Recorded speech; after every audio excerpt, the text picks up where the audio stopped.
Bonjour à tous et bienvenue sur Afrique Sport pour le journal du soir du lundi 9 novembre 2020. Nous débutons ce numéro avec la CAF. Ici, le milliardaire sud-africain Patrice Motsepe s'est porté candidat à la présidence de la Confédération africaine de football en mars prochain, a annoncé la Fédération sud-africaine. La candidature du milliardaire sud-africain s'ajoute à celle de l'Ivoirien Jacques Anouma et du Malgache Ahmad, actuel président de la CAF, qui brigue un deuxième mandat malgré des accusations de corruption et de harcèlement et des critiques sur sa gestion financière. Motsepe possède les Mamelodi Sundowns, club basé à Pretoria, qui fait depuis plusieurs années partie des 10 meilleurs clubs africains et a réalisé le triplé en Afrique du Sud la saison passée. Et nous passons à Samuel Eto'o, l'ancien capitaine du Cameroun, est ressorti indemne d'un accident de voiture.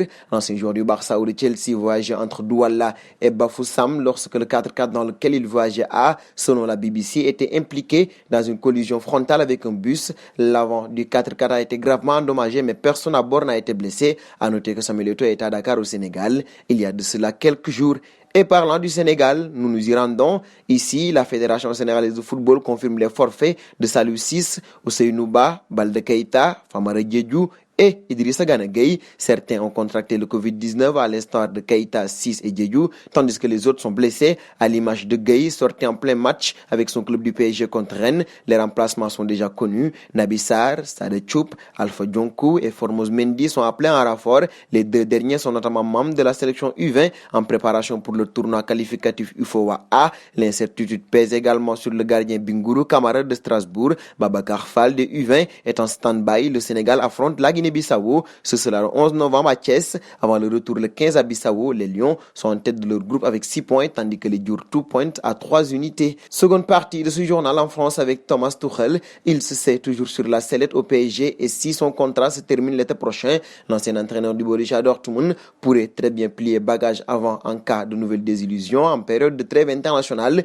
les dirigeants du Paris Saint-Germain auraient prévu de se réunir à Doha où réside actuellement Nasser El Khelaifi pendant le confinement et c'est pour évoquer notamment l'avenir de leur entraîneur. C'est en tout cas ce que révèle Julien Maynard, journaliste pour l'émission Téléfoot. Le journaliste précise également que la réunion était déjà programmée après la défaite contre Leipzig lors de la dernière sortie du PSG en Ligue des Champions. Un bon en Espagne désormais avec Ansu Fati. Ce dernier s'est fait opérer aujourd'hui avec succès d'une rupture du ménisque gauche par le docteur Ramon Cugat. La durée de son absence est estimée à environ 4 mois. Ansu Fati est sorti sur blessure à la pause du match entre le Barça et le Betis, taclé par Mendy sur le premier penalty obtenu par les Catalans. Il a dû céder sa place à Lionel Messi. Cette saison, Ansu Fati a joué 10 matchs, 7 en Liga et 3 en Ligue des Champions, soit 596 minutes. Il a inscrit 5 buts et délivré 2 passes décisives. Malgré son jeune âge, Ansu Fati compte déjà 43 matchs sous le maillot blaugrana, auteur de 13 buts, 11 en Liga et 2 en Ligue des Champions et 3 passes décisives. Il a battu de nombreux records de précocité, précise et rappelle le FC Barcelone au sujet de l'attaquant international espagnol. Nous terminerons ce journal en Espagne avec Raphaël Varane, régulièrement en difficulté lors des absences de Sergio Ramos. Le défenseur central du Real de Madrid a confirmé son début de saison compliqué face à Valence. Cependant, l'international français reste soutenu.